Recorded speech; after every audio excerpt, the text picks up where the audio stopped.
Assalamualaikum warahmatullahi wabarakatuh. Halo teman-teman semuanya, gimana nih keadaannya hari ini? Semoga selalu dalam keadaan sehat ya. Sebelum itu, perkenalkan nama saya Anies Nialavina GE. Teman-teman semua bisa memanggil saya Anies.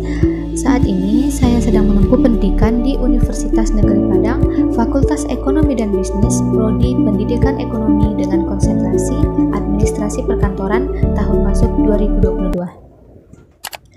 Nah teman-teman, pada video kali ini saya akan memberikan sedikit penjelasan terkait dengan sejarah pemikiran ekonomi Islam pada masa Rasulullah SAW. Perkembangan ekonomi Islam menjadi sesuatu yang tidak dapat dipisahkan dari perkembangan sejarah Islam, di mana pemikiran Islam diawali sejak Nabi Muhammad SAW dipilih sebagai Rasul. Seperti yang kita ketahui, sistem perekonomian pada zaman Nabi Muhammad SAW merupakan sistem ekonomi yang sesuai dengan syariat Islam dan berlandaskan Al-Quran dan hadis. Rasulullah SAW mengeluarkan sejumlah kebijakan yang menyangkut berbagai hal yang berkaitan dengan masalah hukum, politik, dan juga masalah perniagaan atau ekonomi. Sistem perekonomian pada zaman Nabi Muhammad SAW merupakan sistem ekonomi yang sesuai dengan syariat Islam dan berlandaskan Al-Quran dan hadis. Pada zaman Nabi Muhammad SAW, salah satu kebijakan ekonomi yang dilakukan di awal adalah mempersaudarakan kaum muhajirin dan kaum ansor. Kemudian mengajarkan kepada mereka tentang berbagai macam muamalah sehingga mereka menjadi lebih produktif dan dapat meningkatkan pendapatan nasional. Setelah beliau mempersatukan kaum muhajirin dan ansor, Nabi Muhammad SAW juga mengajarkan kepada para pengikutnya yang mampu untuk melaksanakan zakat. Pada masa pemerintahannya, Nabi Muhammad SAW menerapkan salah satu kebijakan, yang mana negara tidak mencampuri urusan pasar, sehingga keadaan pasar dibiarkan melalui mekanisme permintaan dan penawaran. Selain itu, ada beberapa kebijakan fiskal yang diberlakukan pada masa pemerintahan Nabi Muhammad SAW. Kebijakan fiskal itu apa sih? Kebijakan fiskal adalah kebijakan yang menurunkan belanja negara dan menaikkan tingkat pajak, sehingga dari kebijakan fiskal tersebut, kita dapat melihat pendapatan dan pengeluaran negara. Lahirnya kebijakan fiskal di dalam dunia Islam dipengaruhi oleh banyak faktor. Salah satunya yaitu karena fiskal merupakan bagian dari instrumen ekonomi publik. Untuk itu, faktor-faktor seperti sosial, budaya, dan politik termasuk di dalamnya. Tantangan Rasulullah SAW sangat besar, di mana beliau dihadapkan pada kehidupan yang tidak menentu, baik dari kelompok internal maupun kelompok eksternal.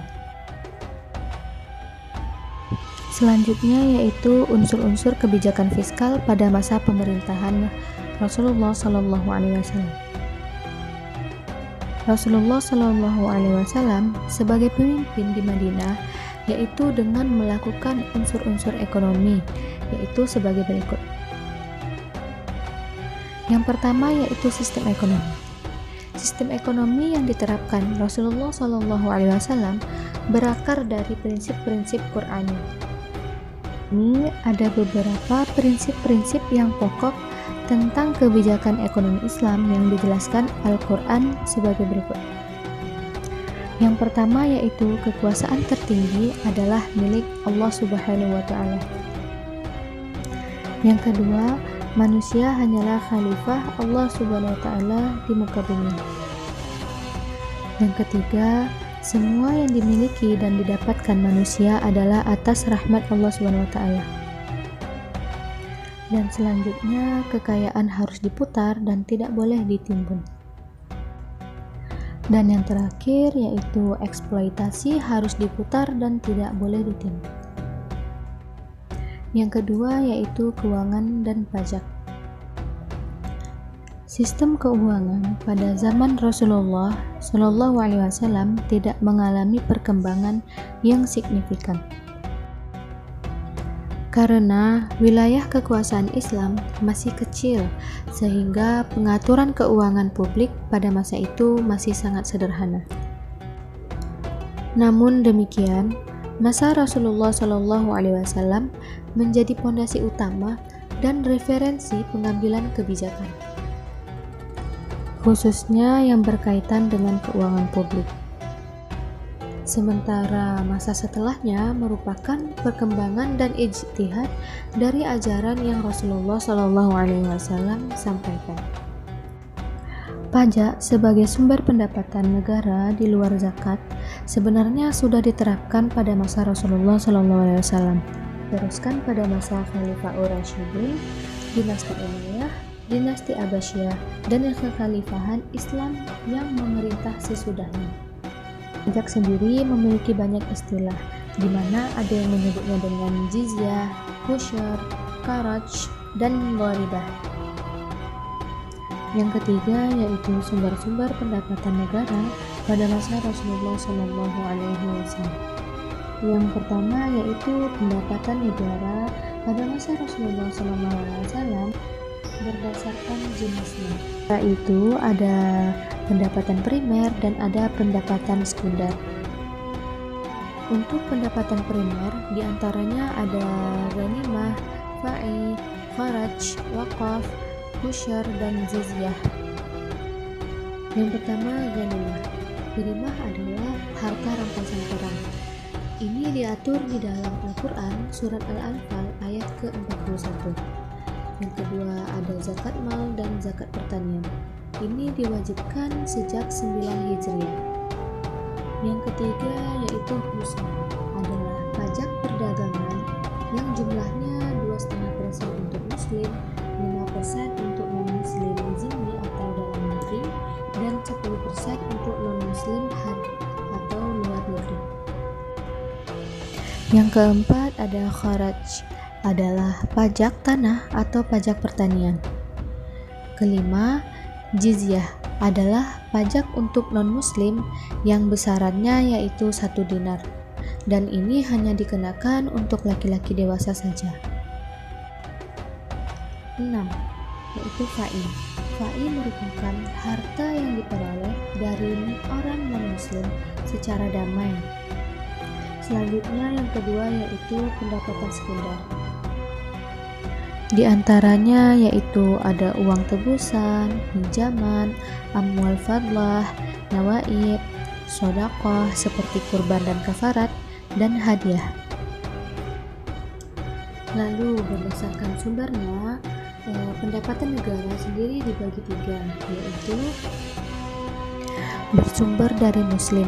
Di antaranya ada zakat, khusyur, zakat fitrah, waqaf, amwal fadlah, nawaib, sedekah, dan lain-lain.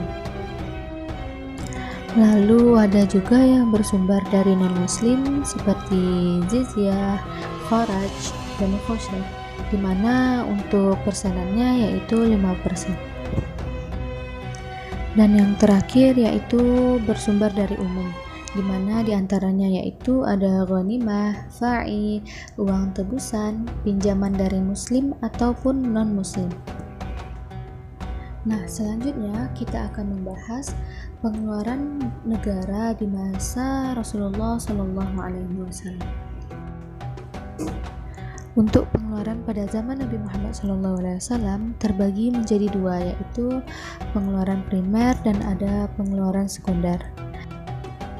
Untuk pengeluaran primer diantaranya yaitu pembiayaan pertahanan, pembiayaan gaji untuk wali, guru, imam, muazin, dan pejabat negara lainnya, pembayaran upah kepada para sukarelawan, dan pembayaran utang negara.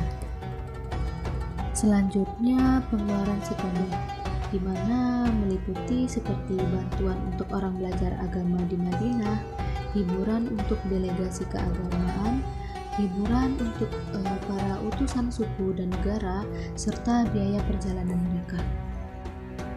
Selanjutnya ada pembayaran utang untuk orang yang meninggal dalam keadaan miskin, pembayaran tunjangan untuk sanak saudara Rasulullah SAW.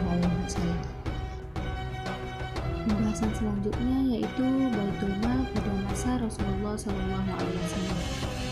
Rasulullah SAW merupakan kepala negara pertama yang memperkenalkan konsep baru di bidang keuangan negara pada abad ke-7, yaitu semua hasil pengumpulan negara harus dikumpulkan terlebih dahulu dan kemudian dibelanjakan sesuai dengan kebutuhan negara, di mana status hasil pengumpulan itu adalah milik negara dan bukan individu. Nah, tempat pengumpulan itulah yang disebut dengan Baitul Mal atau bendahara negara. Nah, teman-teman, mungkin itu saja materi singkat dari saya terkait dengan perekonomian pada masa Rasulullah SAW. Nah, di mana video berikutnya saya akan menjelaskan tentang perkembangan ekonomi pada masa Khulafaur Rasyidin. Nah, pada video kali ini kesimpulannya yaitu pada masa Rasulullah Muhammad SAW, perekonomian umat muslim didasarkan pada prinsip-prinsip Islam yang dijelaskan dalam Al-Quran dan Sunnah Nabi, di mana materi perekonomian pada masa Rasulullah SAW ini mencerminkan nilai-nilai Islam yang menekankan keadilan, saling memberi manfaat, dan pengelolaan ekonomi yang bertanggung jawab. Diharapkan prinsip-prinsip tersebut terus menjadi pedoman bagi umat muslim dalam membangun sistem ekonomi yang beretika dan berkelanjutan. Sekian saja penjelasan materi terkait dengan perekonomian pada masa Rasulullah SAW dari saya. Jika ada kata-kata yang salah, saya mohon maaf sebesar-besarnya. Saya akhiri, wabillahi taufiq wal hidayah. Wassalamualaikum warahmatullahi wabarakatuh.